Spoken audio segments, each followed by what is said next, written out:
My name is Olivia Harrison. I'm 37. 20 years ago, my parents called me a disgrace and put me on the curb like trash when I was 17 and pregnant. Today, they stood beneath the chandeliers in the marble lobby of Springfield Memorial Hospital, demanding to meet their grandson, the chief of cardiac surgery they'd just seen on the news. My mother held her luxury handbag like armor. My father checked his expensive watch. Both of them dressed for an audience with the son of the daughter they'd erased. But they had no idea what waited for them in the will of the woman who saved me when they wouldn't. Before we begin, take a moment to like and subscribe, only if this story resonates. Tell me where you're watching from and what time it is for you. Here's how karma kept the receipts. It began on an October night in 2004. I was in our living room, the one with imported marble, the chandelier that cost more than most cars, staring at a positive pregnancy test in a shaking hand. "You're lying," my mother said first, her voice sharp as icicles. No daughter of mine would be so common. A second test said otherwise. A third settled it. My father didn't raise his voice. That would have been ungentlemanly. He walked to my room with quiet surgical steps and returned with my suitcase, the one meant for college tours. He set it by the front door with clinical precision. "You have 10 minutes, he said, adjusting his Ivy League ring. "Take what fits. Leave your house keys on the table. Dad, please. You're not our daughter anymore." He flipped the family portrait face down. Matching white shirts, curated smiles. "Our daughter wouldn't lie with some boy and destroy what we've built." My mother examined her manicure by the grandfather clock. "Don't call us. Don't come back. We'll tell everyone you've gone abroad." Owen, the boy who promised forever, had already been accepted to a top university. His parents had lawyers. His future mattered more than mine, or our babies. He blocked my number the day I told him. 10 minutes! That was all the time they gave me to pack up 17 years of being theirs. I grabbed clothes, a forgotten necklace that had belonged to my grandmother, and $227 from my jewelry box. The lock clicked behind me like a judge's gavel. Final. Irreversible. I slept in Riverside Park, under the gazebo, where Owen had first kissed me. On the third dawn, a hand shook my shoulder. Gentle, not predatory. A woman in her 70s, in a cashmere coat, concern as real as the dew. "Child, you'll freeze to death out here." Her name was Elena Rossi. She walked her ancient poodle, Pierre, at dawn, habit since her husband died. She looked from my face to my belly. Even at 2 months she knew. When I started truly crying, the kind that hollows you out, she sat on that cold bench and held me like I mattered. "Come," she said, standing with a resolve that left me no room to argue. "Pierre and I need company at breakfast." Her car smelled like lavender and leather. The heated seats were a miracle. She drove us to a sprawling West Side house, 8 bedrooms for one widow and one arthritic poodle. "I lost my daughter," she said as we stepped inside. "Car accident 5 years ago. She was pregnant." She opened a room that had been waiting. Not for me, specifically, but for someone. A crib already assembled. Maternity clothes with tags. "This is yours now," Elena said. "No questions. No conditions. Everyone deserves a second chance." "Why?" I whispered. She touched a photo on the dresser. A young woman with Eleanor's eyes. "Because Sophia would want me to." That night, I slept in a bed for the first time in 72 hours. Pierre curled at my feet, while my parents told their club friends I was studying in Switzerland.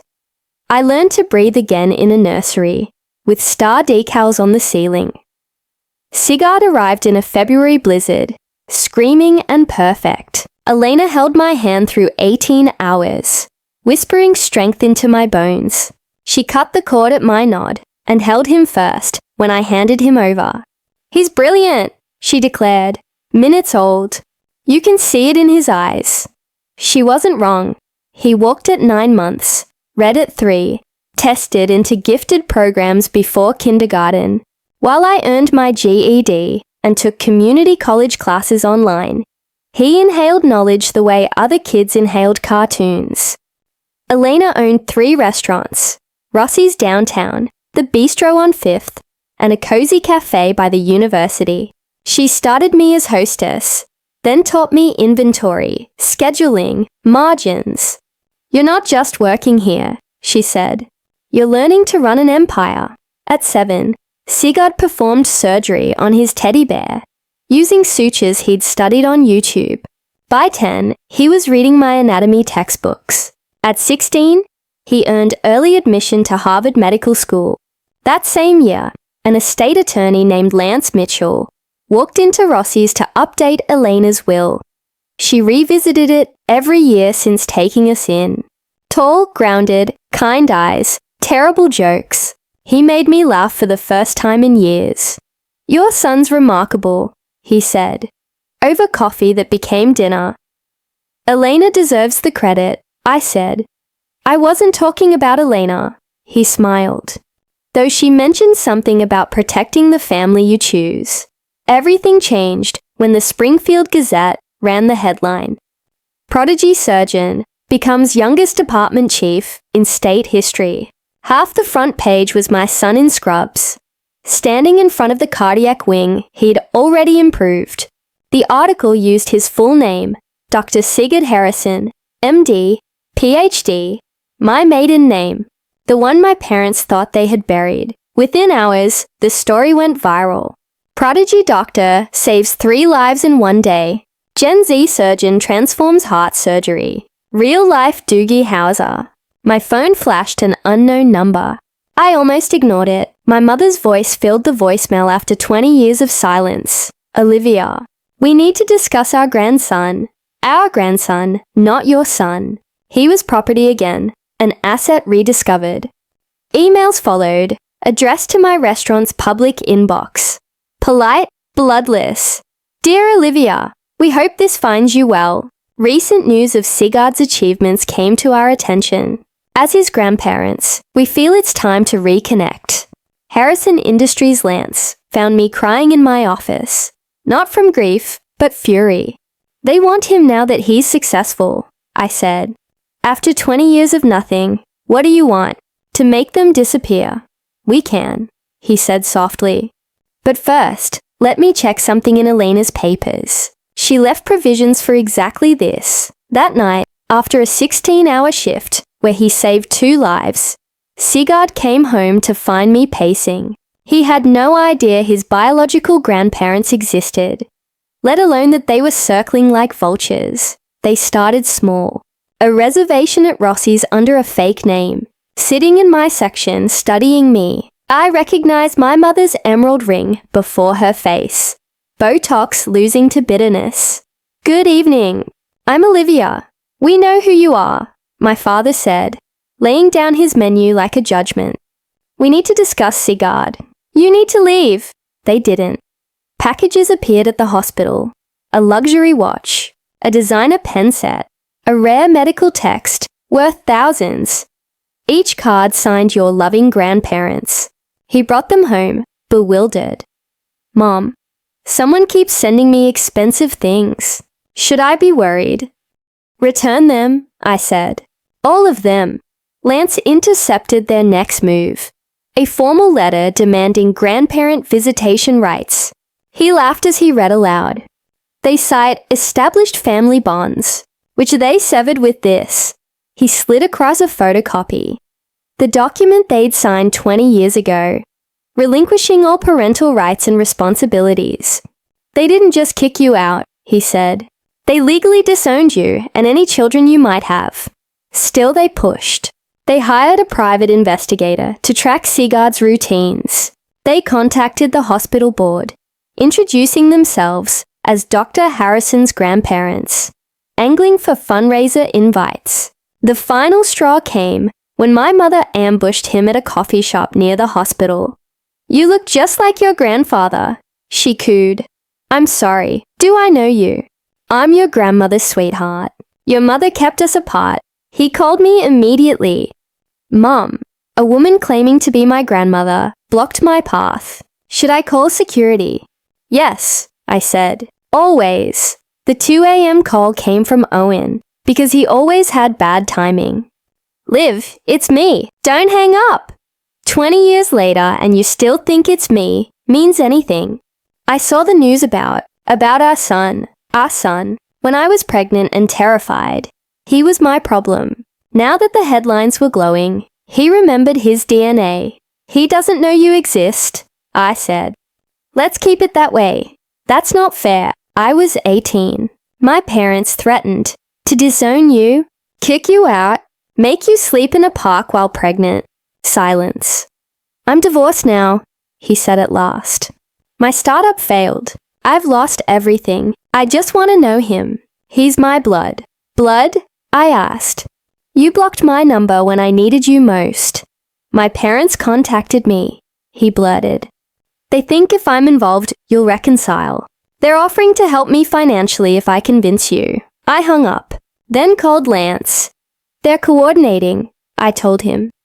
My parents and Owen. Good, he said, which startled me. Conspiracy leaves evidence. Forward everything. Calls, emails, texts. Elena was very specific about documentation. The next morning, Owen emailed a lecture about father's rights, CCing my parents. His signature contained the smoking gun. Consultant, Harrison Industries. Family relations. My parents hired the man who abandoned me to manipulate me into access to my son. Elena had always said, family isn't blood. It's choice. And some choices can't be undone. If you've had to hold boundaries against opportunistic relatives, leave a like to help others see this. Subscribe if you want the next part. Tell me where you're watching from and what time it is. It helps me feel less alone in this. Let's see what happened when my parents went public. Tuesday, 3:00 p.m.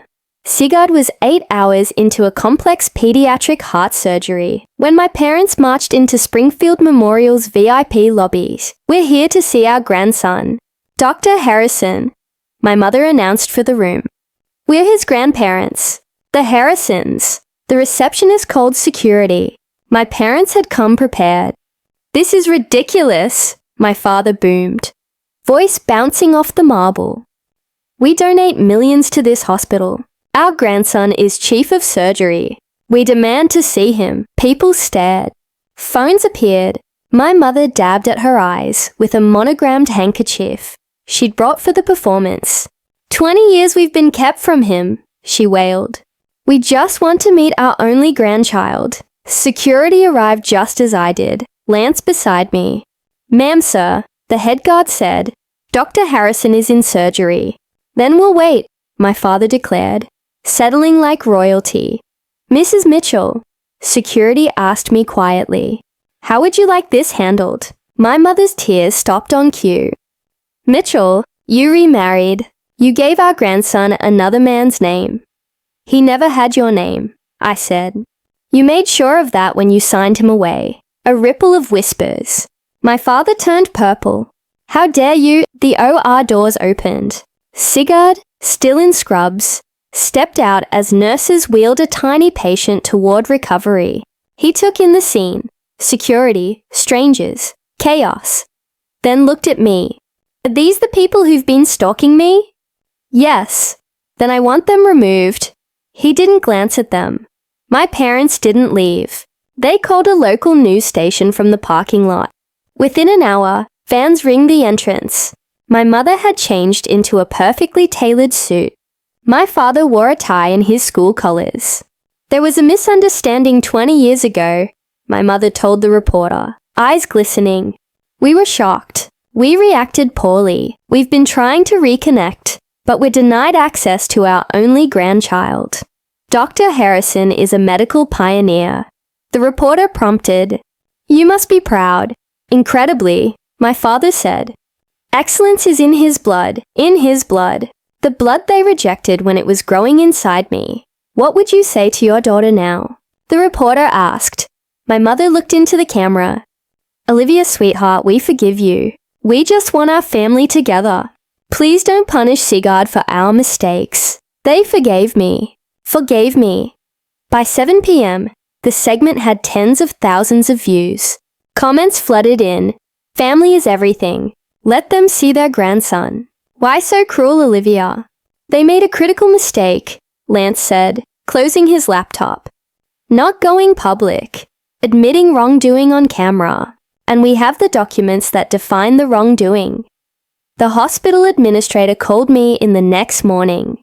This is complicated, he said, twirling a fancy pen. The Harrisons have donated $12 million.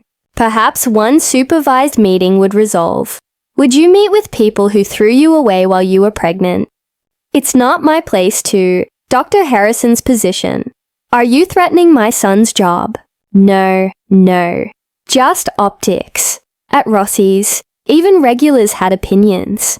Family is complicated, one said as I poured her wine. Forgiveness is divine, don't you think? Some staff whispered, when they thought I couldn't hear. 20 years is a long time to hold a grudge. As if being legally disowned while pregnant was the same as a forgotten birthday. That night, dark circles under his eyes. Sigurd fell onto the couch. 3 surgeries delayed because reporters tried to get into the OR wing. He sighed. Maybe if we meet them once. No, I said. They signed papers stating you don't exist to them. He stared at the table. Can I see those papers? Lance had been ready. He placed a folder on the coffee table. This is what they signed the day they kicked your mother out. October 15th, 2004. Sigurd read, clinical and calm.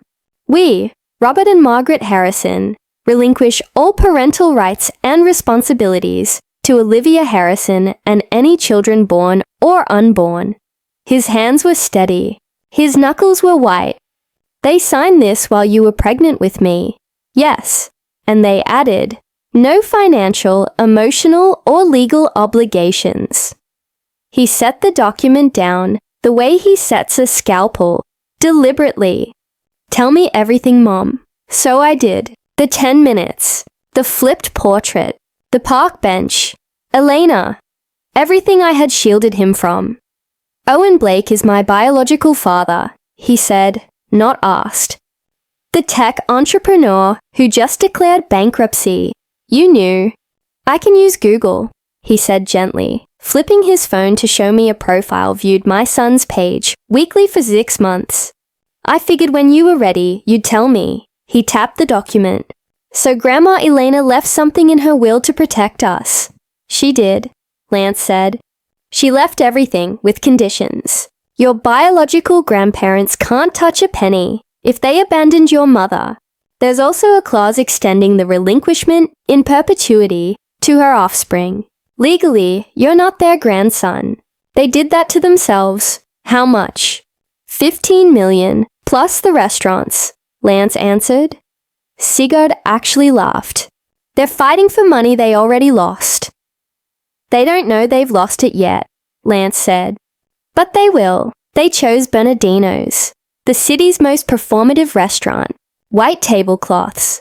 Waiters who graded your pronunciation. Thank you for coming, my mother said, like she'd won a prize.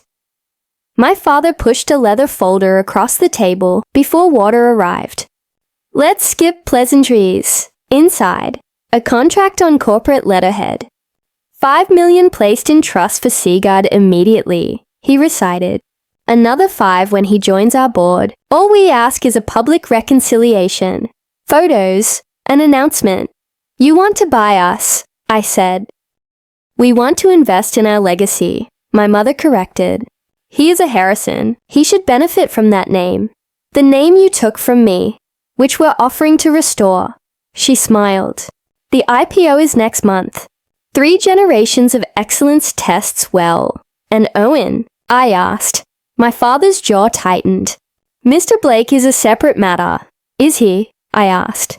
Because he told me you're paying him as a consultant. That's a misunderstanding, my mother said too quickly. Is it? Lance asked mildly. We have emails. Something about a finder's fee. You've been monitoring our communications. My father stood.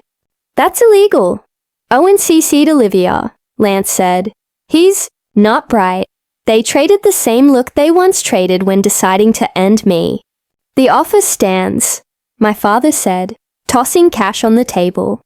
But not for long. At the door, my mother turned. That boy deserves to know his real family. He does, I said, which is why he'll never know you. That night, Lance spread documents across our dining table like a caseboard. Come see this, he said. The email chain began 3 months before the first news article. Harrison Industries, to Owen Blake. Per our discussion, 10% of any assets recovered from reconciliation with our daughter. Your role, establish paternal connection to SH. Leverage for maternal cooperation. They're calling my son assets to be recovered. I whispered. Keep reading. Owen's reply made me sick. Happy to help. Olivia was always emotional. If I push the right buttons about missed father-son moments, she'll cave. Suggest coordinated pressure. You from grandparent angle. Me from father's rights. $500K upfront seems reasonable. He's selling access, I said. He was, Lance corrected. You're about to see why the past tense is accurate. He flipped to Owen's LinkedIn. 3 days earlier, Owen had messaged my son. Your mother poisoned you against me. I deserve a chance. Your grandparents agree. The Harrison legacy, plus Blake innovation. Imagine your future. Why didn't you tell me? I asked. Because he didn't, Lance said, smiling. Sigurd reported him for harassment. LinkedIn banned him. He also sent Owen's bankruptcy filings to Harrison's board.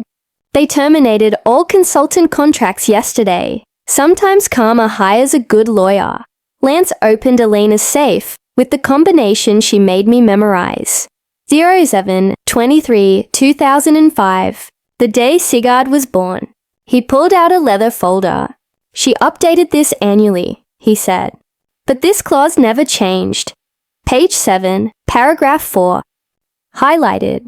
Should any biological family member who abandoned, disowned, or rejected Olivia Harrison or her son, Sigurd Harrison, attempt to claim relationship or assets after they achieve success or recognition, that party shall be permanently barred from any inheritance, property, or financial benefit from my estate. She knew, I said. She planned for this. There's more. Lance tapped an iPad. Elena's face, recorded months before she died, filled the screen. If you're watching, Elena said, steady despite the illness. Then Robert and Margaret have crawled out from under a rock. Hello, Mr. and Mrs. Harrison. I know exactly who you are. I hired investigators the day I met Olivia. I know about the 10 minutes, the suitcase, the portrait you turned face down. My throat tightened. You threw away a treasure, she said. I found her. She became my daughter in every way that matters. Sigurd became my grandson. And you? Your signature's on a paper that ensures you'll never hurt them again. Elena looked into the lens. Olivia, my darling, they'll come with money and promises. Don't believe them. You have everything. Restaurants, investments, this house. Protected in trust. They can't touch you. Be free. Lance set down the iPad and slid over the original abandonment document. The paper felt heavier than its weight. Their signatures were bold, deliberate. They didn't just emancipate you, he said. They extended it in perpetuity to your offspring. They could have contested within a year. They didn't. It's ironclad. What if they keep harassing us? Then we file restraining orders. If they keep pushing, criminal charges, they won't risk jail. They'll risk anything for image. Which brings us to the gala. The Springfield Memorial Annual Gala was in 3 days. 500 guests, press, and Sigurd slated. To give the keynote on family, legacy, healing, we invite them, I said, holding glittering invitations. All 3. You sure? Lance asked. Elena left us the truth. Time to use it. I handwrote each invitation. Dear Mother and Father, please join us at the hospital gala to receive your inheritance from the Elena Rossi estate. Documentation will be provided. Olivia. Dear Owen, your presence is requested regarding patrimony and your parental status. Legal clarification will be provided. Olivia Harrison Mitchell. They'll think they've won, Lance said, sealing envelopes. Let them. Sigurd rehearsed one more time. Mention Grandma Eleanor, I told him, and not them. When they stand to claim credit, that's when Lance presents the documents. We reserved table 1, front and center, just for them. Impossible to miss. Impossible to slip away. The hospital board would be there. Harrison investors. Everyone they cared to impress. They've already RSVP'd, Lance said, an hour after invitations landed. Oh yes, of course. If you've ever had to choose peace over pedigree, comment strength. Your words help someone else stand up. The ballroom glittered with old money and new hope. Crystal, orchids, soft music. My parents held court at table 1. My mother wore vintage Chanel she saved for victory laps. My father checked his watch like a metronome. Owen fidgeted in a rented tux. Ladies and gentlemen, the MC announced. Our keynote speaker, Dr. Sigurd Harrison. My son walked to the podium in scrubs. Not a tux. Not a suit. The uniform he earned saving lives. The audience murmured. My parents' smiles strained. I'm here to talk about family, Sigurd began. Not just the family you're born into, but the family that chooses you when you need them most. My mother preened, assuming he meant them. 20 years ago, a 17-year-old girl was thrown out for getting pregnant. She slept in parks, ate from vending machines, had nothing but the life inside her. The room hushed.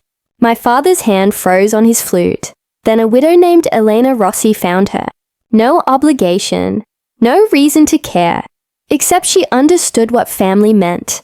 Elena became my grandmother. She gave my mother shelter, dignity, purpose. She gave me life. On the LED screen behind him, Elena's photo appeared, 20 feet tall. Everything I am, Sigurd said, I owe to 2 women. My mother, Olivia, who sacrificed everything, and my grandmother, Eleanor, who proved love isn't about blood, it's about showing up. My parents' smiles were gone. Tonight, he continued, we announced the Elena Rossi Foundation for Teen Mothers.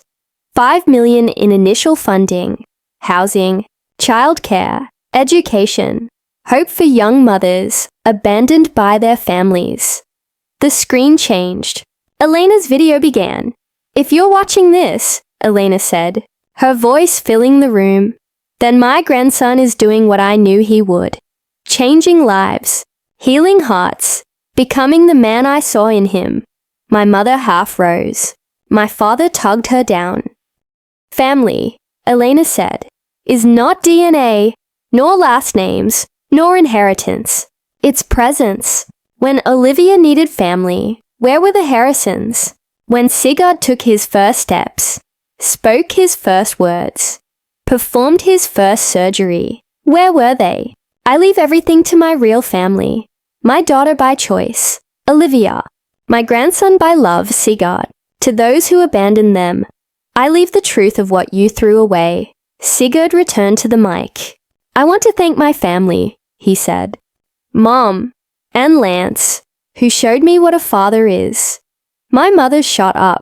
We are your grandparents. We are your blood. No, Sigurd said calmly. You are strangers who share DNA. There's a difference. How dare you? My father snapped. Mr. Mitchell, Sigurd said, would you bring the documents? Lance walked to the podium, composed as a verdict. My father rushed forward, face purple. We are his grandparents. We have rights. Security moved, but Lance lifted a hand. Let them come. My mother snatched a table microphone. They've poisoned him. We made one mistake 20 years ago.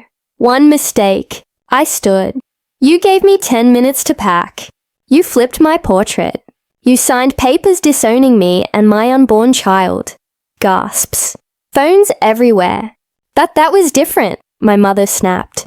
You were a disgrace. I was your daughter. Owen edged toward the exit. Security stepped into his path. Mr. Blake, Lance said into the mic, don't leave yet. This concerns you. You're not the biological father who abandoned a pregnant 17-year-old, or the consultant paid by the Harrisons to manipulate her. You can't prove. Lance clicked a remote. The screen filled with emails. 40-foot high text. 10% of assets recovered. Push the right buttons about missed father-son moments. She was always emotional. $500K upfront. My mother shook. My father's pin couldn't pin his dignity back on. Owen went pale. And now, Lance said, the legal document you signed 20 years ago. The abandonment agreement glowed on the screen. Signatures glaring. October 15, 2004. We relinquish all parental rights and responsibilities to Olivia Harrison and any children born or unborn. In perpetuity. We didn't know, my mother whispered. You, Lance said, have a law degree. Mr. Harrison, you knew. But that's not all. The probate documents of Elena's will appeared. Gold seals gleaming. Article 7, Section 4. Any biological relative who previously abandoned Olivia or Sigurd is permanently excluded from all inheritance, property, or financial benefit. She can't do that. My mother screamed. She can, Lance said. And she did. The estate, restaurants, properties, investments, goes entirely to Olivia and Sigurd. You receive nothing. And there's a personal message, he added. Elena appeared again, this time staring straight down the lens. Robert and Margaret, she said, voice bright as crystal. You had 10 minutes for your daughter to pack her life. I'm giving you the same. 10 minutes to leave this gala, this city, and them alone. Starting now. Lance checked his watch. It's 8:47 p.m. At 8:57, if you're still here, I file restraining orders, harassment charges, everything. Silence.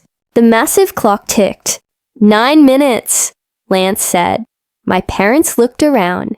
Exits. Cameras. Faces. This isn't over, my father blustered. We'll sue. The ballroom doors opened. A process server walked in with 2 officers. Robert Harrison, Margaret Harrison, Owen Blake. He handed each a packet. Emergency restraining orders. Effective immediately. No contact. No proximity within 500 feet of Olivia Mitchell, Sigurd Harrison, or Lance Mitchell. Hearing for permanent orders in 2 weeks. You planned this! My mother hissed at me. No, I said. You planned it 20 years ago when you signed those papers. I'm just finishing your work. Folks, an officer said. Calm as gravity. You need to leave now or you'll be in violation. This is assault. My father yelled. This is consequence. The officer replied. Something you seem unfamiliar with. They collected their dignity, like broken glass. At the door, my father turned. That boy is our blood. You bled my mother dry, Sigurd said into the mic, gentle and deadly. Eleanor gave her a transfusion of love.